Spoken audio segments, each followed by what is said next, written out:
औज़ुबिल्लाहिमिनश्शैतानिर्रजीम बिस्मिल्लाहिर्रहमानिर्रहीम। Online lectures bye Qasim बिन सज्जाद के साथ आपकी खिदमत में एक दफ़ा फिर हाजिर। आज का हमारा टॉपिक बहुत ही अहम है। वो टॉपिक ये है कि दावा तकमील मुआहदा या कोई मुआहदा है आपका, तो उसमें अगर आपके कोई इश्यूज़ हैं तो वो कैसे हल होंगे।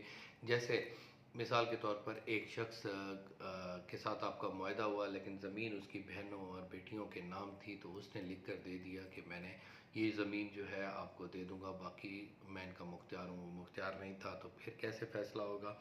गवाहों के बयानात जो हैं वो मुआहदे के अंदर बहुत ज़रूरी हैं, उनमें अगर तज़ाद हो जाए या अगर आपके पास असल मुआहदा ना हो तो फिर आप क्या कर सकते हैं। तो इससे पहले हम अपना लेक्चर स्टार्ट करें तो आपसे गुजारिश है कि अगर आपने चैनल सब्सक्राइब नहीं फरमाया तो काइंडली उसको सब्सक्राइब कर लें, ताकि तमाम वीडियोस आप तक आसानी से पहुंच सकें। अगर आपको मेरी वीडियो पसंद आए तो इसको शेयर भी फरमाइएगा।